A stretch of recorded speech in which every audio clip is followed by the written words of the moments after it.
యెహెజ్కేలు 39వ అధ్యాయము. మరియు నరపుత్రుడా, గోగును గూర్చి ప్రవచనమెత్తి ఇట్లనుము, ప్రభువు యెహోవా సెలవిచ్చినదేమనగా, రోషునకును మెషకునకును తుబాలునకును అధిపతివైన గోగు, నేను నీకు విరోధినై ఉన్నాను.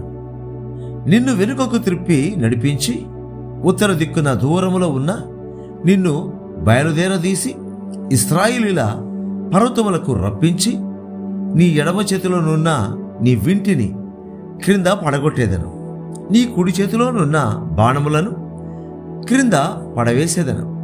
నీవును నీ సైన్యమును నీతోనున్న జనులందరూ ఇశ్రాయేలు పర్వతముల మీద కూలుదురు. నానా విధమైన క్రూర పక్షులకును దుష్ట మృగములకును ఆహారముగా నిన్ను ఇచ్చేదను. నీవు పొలం మీద కూలుదువు, నేనే మాట ఇచ్చున్నాను. ఇదే ప్రభువు యెహోవా వాక్కు. నేను మా గోగు మీదికిని ద్వీపములలో నిర్విచారముగా నివసించు వారి మీదికిని అగ్ని పంపెదను. అప్పుడు నేను యెహోవానై ఉన్నానని వారు తెలుసుకొందరు. నేను యెహోవానై ఉన్నానని అన్యజనులు తెలుసుకున్నట్లు ఇక నా పరిశుద్ధ నామమునకు దూషణ కలుగనీయక నా జనులకు ఇశ్రాయేలుల మధ్య దానిని బయలుపరచెదను. ఇదిగో అది వచ్చుచున్నది, కలగబోచున్నది. నేను తెలియజేసిన సమయమున అది జరుగును. ఇదే ప్రభువగు యెహోవా వాక్కు. ఇశ్రాయేలీల పట్టణములలో నివసించువారు బయలుదేరి కవచములను, డాళ్లను, కేడెములను, విండ్లను, బాణములను, గదలను, ఈటెలను తీసుకొని పొయ్యిలో కాల్చుదురు. వాటి వలన 7 సంవత్సరములు అగ్ని మండును. వారి పొలములో కట్టెలు ఏరుకొనకయు అడవులలో మురానులు నరుకకయు నుండి ఆయుధములు పొయ్యిలో కాల్చుచుందురు. తమను దోచుకుని వారిని తామే దోచుకుందురు. తమ సొమ్ము కొలపెట్టిన వారి సొమ్ము తామే కొలపెట్టుదురు. ఇదే ప్రభువు యెహోవా వాక్కు. ఆ దినమున గోగు వారిని పాతిపెట్టుటకై సముద్రమునకు తూర్పుగా ప్రయాణస్థులు పోవు లోయలో ఇశ్రాయేలు దేశమున నేనొక స్థలము ఏర్పరచెదను. గోగును అతని సైన్యమంతటిని అక్కడి జనులు పాతిపెట్టగా ప్రయాణస్థులు పోవుటకు వీలు లేకుండాను ఆ లోయకు హమోన్ గోగు అను పేరు పెట్టుదురు. దేశమును పవిత్రపరచుచు ఇశ్రాయేలీయులు 7 నెలలు వారిని పాతిపెట్టుచుందురు. నేను ఘనము వహించు దినమున దేశపు జనులందరూ వారిని పాతిపెట్టుదురు. దానివల్ల వారు కీర్తి నొందెదరు. ఇదే యెహోవా వాక్కు. దేశమును పవిత్రపరచుటకై దానిలోనున్న కళేబరములను పాతిపెట్టి వారిని దేశమును సంచరించి చూచుచు వారితో కూడా పోయి పాతిపెట్టి వారిని నియమించెదరు. 7 నెలలైన తరువాత దేశమునందు తనిఖీ చేసేదరు. దేశమును సంచరించి చూచువారు తిరుగులాడుచుండగా మనుష్య శల్యమొకటి అయినను కనబడిన ఎడల పాతిపెట్టువారు హమోన్ గోగు లోయలో దానిని పాతిపెట్టు వరకు అక్కడ వారేదైనా ఒక ఆనవాలు పెట్టుదురు. మరియు హమోనా అను పేరు గల ఒక పట్టణముండును. ఇలాగన వారు దేశమును పవిత్రపరచదురు. నరపుత్రుడా, ప్రభువైన యెహోవా సెలవిచ్చినదేమనగా, సకల జాతుల పక్షులకును భూమృగములకన్నిటికిని ఈ సమాచారము తెలియజేయను. నేను మీ కొరకు వధించు బలికి నలుదిక్కుల నుండి కూడిరండి. ఇశ్రాయేలీయుల పర్వతముల మీద ఒక గొప్ప బలి జరుగును. మీరు మాంసము తిందురు, రక్తము త్రాగుదురు. బలాఢ్యుల మాంసము తిందురు. భూపతుల రక్తమును బాషానులో క్రొవ్విన పొట్టేళ్ల యొక్కయు, గొర్రె పిల్లల యొక్కయు, మేకల యొక్కయు, కోడెల యొక్కయు రక్తము త్రాగుదురు. నేను మీ కొరకు బలి వధింపబోచున్నాను. మీరు కడుపార క్రొవ్వు తిందురు, మత్తు కలుగునంతగా రక్తము త్రాగుదురు. నేనేర్పర్చిన పంక్తిని కూర్చుండి గుర్రములను, రౌతులను, బలాఢ్యులను, ఆయుధస్తులను మీరు కడుపార భక్షింతురు. ఇదే ప్రభువు యెహోవా వాక్కు. నా ఘనతను అన్యజనులలో అగుపరచెదను. నేను చేసిన తీర్పును వారి మీద నేను వేసిన నా హస్తమును అన్యజనులందరూ చూచెదరు. ఆ దినము మొదలుకొని నేనే తమ దేవుడైన యెహోవానై ఉన్నానని ఇశ్రాయేలీయులు తెలుసుకొందురు. మరియు ఇశ్రాయేలీయులు తమ దోషమును బట్టి చెరలోనికి పోయిరనియు వారు విశ్వాసఘాతకులైనందున నేను వారికి పరాజ్ముఖుడనై వారు ఖడ్గము చేత కూలినట్లుగా వారిని బాధించు వారికి అప్పగించుతుననియు అన్యజనులు తెలుసుకొందురు. వారి అపవిత్రతను బట్టియు అతిక్రమ క్రియలను బట్టియు నేను వారికి పరాజ్ముఖుడనై వారికి ప్రతీకారము చేసి తిని. కాబట్టి ప్రభువు యెహోవా సెలవిచ్చినదేమనగా, నా పరిశుద్ధ నామమును బట్టి రోషము కలిగిన వాడనై యాకోబు సంతతి వారిని చెరలో నుండి రప్పించెదను. ఇశ్రాయేలీయులందరి ఎడల జాలిపడెదను. వారు నా ఎడల తాము చూపిన విశ్వాసఘాతకమును తమ అవమానమును తాము భరించుదరు. నేను అన్యజనులందరిలో నుండి వారిని సమకూర్చి వారి శత్రువుల దేశములో నుండి రప్పించిన తర్వాత వారు సురక్షితముగాను నిర్భయముగాను తమ దేశములో నివసించినప్పుడు వారి యందు అన్యజనుల అనేకముల ఎదుట నన్ను పరిశుద్ధపరచుకొందును. అన్యజనులలోనికి వారిని చెరగా పంపి వారిలో ఎవరినీ ఇకను అచ్చట ఉండనీక తమ దేశములకు వారిని సమకూర్చిన సంగతిని బట్టి నేను తమ దేవుడైన యెహోవానై ఉన్నానని వారు తెలుసుకొందురు. అప్పుడు ఇశ్రాయేలీయుల మీద నేను నా ఆత్మను కుమ్మరించెదను గనుక నేను ఇకను వారికి పరాజ్ముఖుడనై ఉండను. ఇదే ప్రభువు యెహోవా వాక్కు. యెహెజ్కేలు 40వ అధ్యాయము. మనము చెరలోనికి వచ్చిన 25వ సంవత్సరము మొదటి నెల 10వ దినమున అనగా పట్టణము కొల్లపోయిన 14వ సంవత్సరమున ఆ దినముననే యెహోవా హస్తము నా మీదికి రాగా ఆయన నన్ను పట్టణమునకు తోడుకొని పోయాను. దేవుని దర్శనవశుడనైన నన్ను ఇశ్రాయేలుల దేశములోనికి తోడుకొని వచ్చి మిగుల ఉన్నతమైన పర్వతం మీద ఉంచాను. దానిపైన దక్షిణపు తట్టున పట్టణము వంటిదొకటి నా కగ్గుపడెను. అక్కడికి ఆయన నన్ను తోడుకొని రాగా ఒక మనుష్యుడుండెను. ఆయన మొరయుచున్న ఇత్తడి వలె కనబడెను. దారమును కొలకర్రయు చేత పట్టుకొని ద్వారములో ఆయన నిలువబడి ఉండెను. ఆ మనుష్యుడు నాతో ఇట్లనెను, నరపుత్రుడా, నేను నీకు చూపుచున్న వాటినన్నిటినీ కన్నులార చూచి చెవులార విని మనసులో ఉంచుకొను. నేను వాటిని నీకు చూపుటకై నీ విచ్చటికి తేబడితివి. నీకు కనబడు వాటినన్నిటినీ ఇశ్రాయేలీయులకు తెలియజేయము. నేను చూడగా నలు దిశల మందిరము చుట్టూ ప్రాకారం ఉండెను. మరియు ఆ మనుష్యుని చేతిలో 6 మూరల కొలకరయి ఉండెను. ప్రతి మూర మూరెడు బెత్తెడు నిడివి గలది. ఆయన ఆ కట్టడమును కొలువగా దాని వెడల్పును దాని ఎత్తును భారన్నర తేలెను. అతడు తూర్పు తట్టుననున్న గుమ్మమునకు వచ్చి దాని సోపానముల మీది కెక్కి గుమ్మపు గడపను కొలువగా దాని వెడల్పు అనగా మొదటి గడప వెడల్పు భారన్నర తేలెను. మరియు కావలి గది నిడివియు వెడల్పును భారన్నర. కావలి గదులకు మధ్య 5 మూరల ఎడముండెను. గుమ్మము యొక్క ద్వారపు ప్రక్కకును మందిరమునకు భారన్నర ఎడము. గుమ్మపు ద్వారమునకును మందిరమునకును మధ్య కొలువగా భారన్నర తేలెను. గుమ్మపు ద్వారము కొలువగా అది 8 మూరలై ఉండెను. దాని స్తంభములు 2 మూరలు. అవి గుమ్మపు ద్వారము మందిరపు దిక్కుగా చూచుచుండెను. తూర్పు గుమ్మపు ద్వారము యొక్క కావలి గదులు ఇటు 3 అటు 3 ఉండెను. 3 గదులకు కొలత ఒకటే. మరియు 2 ప్రక్కలనున్న స్తంభములకు కొలత ఒకటే.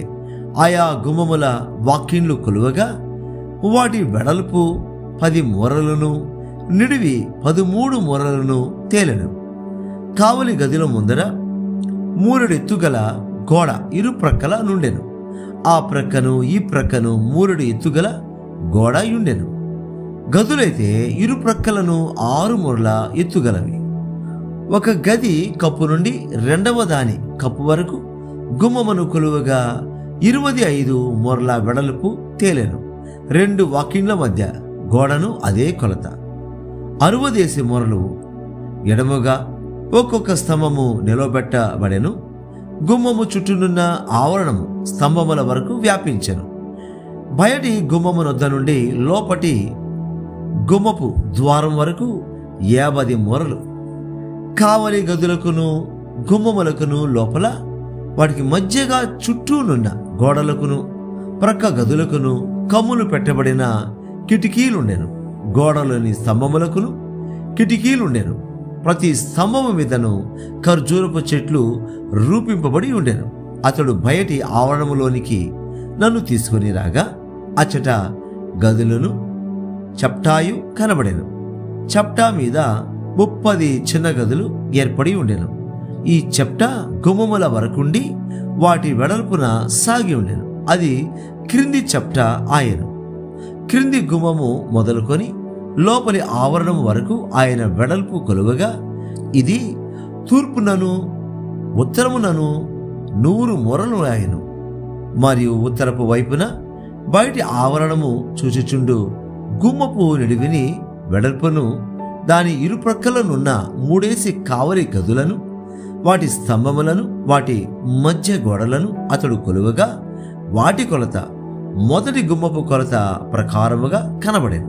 అనగా నిడివి 50 మూరలు, వెడల్పు 25 మూరలు కనబడెను. వాటి కిటికీలను వాటి మధ్య గోడలను ఖర్జూరపు చెట్ల వలె రూపింపబడిన వాటి అలంకారమును తూర్పు ద్వారము యొక్క కొలత ప్రకారముగా కనబడెను. మరియు ఎక్కుటకై 7 మెట్లుండెను. ఎదుట నుండి దాని మధ్య గోడలు కనబడుచుండెను.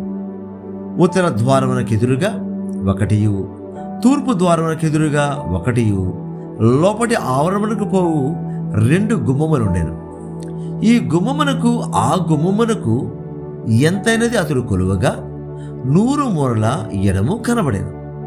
అతడు నన్ను దక్షిణపు తట్టునకు తోడుకొని పోగా దక్షిణపు తట్టున గుమ్మం 1 కనబడెను. దాని స్తంభములను మధ్య గోడలను కొలువగా అదే కొలత కనబడెను.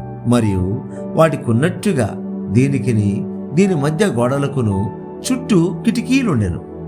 దాని నిడివి 50 మూరలు, దాని వెడల్పు 25 మూరలు.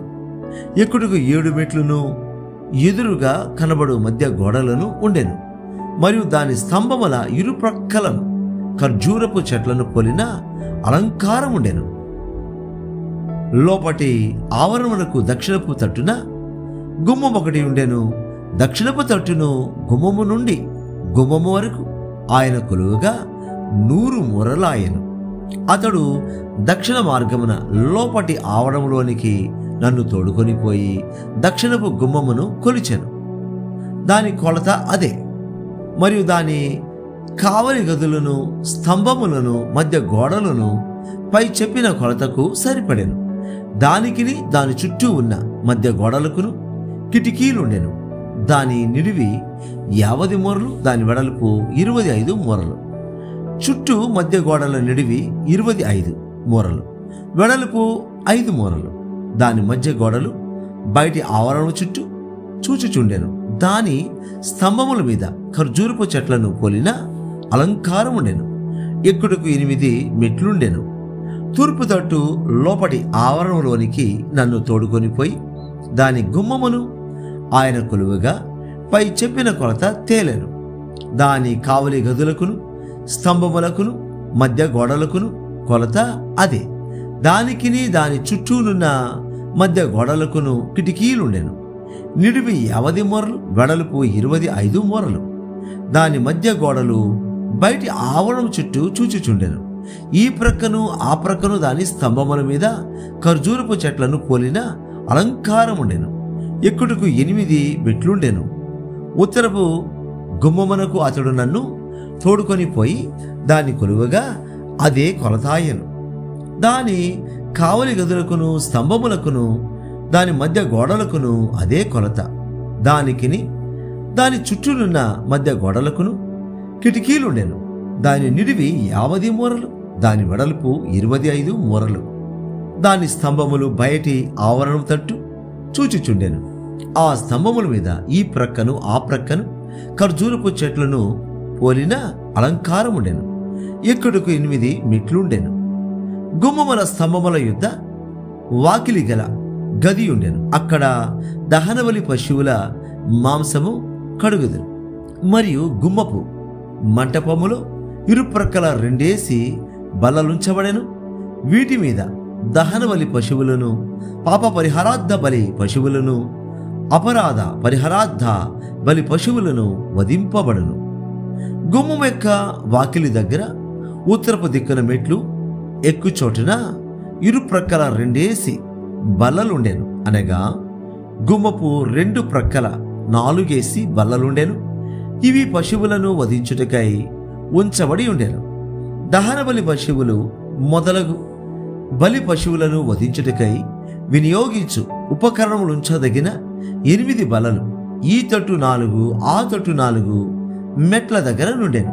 అవి 3.5 నిడివియు 3.5 వెడల్పును 3 ఎత్తును కలిగి మలిచిన రాతితో చేయబడి ఉండెను. చుట్టూ గోడకు అడుగడుగు పొడుగు గల మేకులు నాటబడి ఉండెను. అర్పణ సంబంధమైన మాంసము బల్లల మీద ఉంచుదురు. లోపటి గుమ్మము బయట లోపటి ఆవరణములో ఉత్తరపు గుమ్మము దగ్గర నుండి దక్షిణముగా చూచు నొకటియు, తూర్పు గుమ్మము దగ్గర నుండి ఉత్తరముగా చూచు నొకటియు 2 గదులుండెను. అప్పుడు అతడు నాతో ఇట్లా, నేను దక్షిణపు తట్టు చూచు గది మందిరమునకు కావలి వారగు యాజకులది. ఉత్తరపు తట్టు చూచు గది బలిపీఠమునకు కావలి వారగు యాజకులది. వీరు లేవీయులలో సాదోకు సంతతి వారై సేవ చెడుకై యెహోవా సన్నిధికి వచ్చేవారు. అతడు ఆ ఆవరణను కొలువగా నిడివియు వెడల్పును 100 మూరలై చౌకముగా ఉండెను. మందిరమునకు ఎదురుగా బలిపీఠం ఉంచబడెను. అతడు మందిరం యొక్క మంటపములోనికి నన్ను తోడుకొని వచ్చి మంటప స్తంభములను ఒక్కొక్క దాని కొలువగా అది ఇరుప్రక్కల 5 మూరలుండెను. గుమ్మము ఇరుప్రక్కల 3 మూరల వెడల్పు. మంటపమునకు నిడివి 20 మూరలు. ఎక్కుడికై ఉంచబడిన మెట్ల దగ్గర దాని వెడల్పు 11 మూరలు. స్తంభముల దగ్గర ఇరుప్రక్కల ఒక్కొక్కటిగా కంబము నుంచబడెను.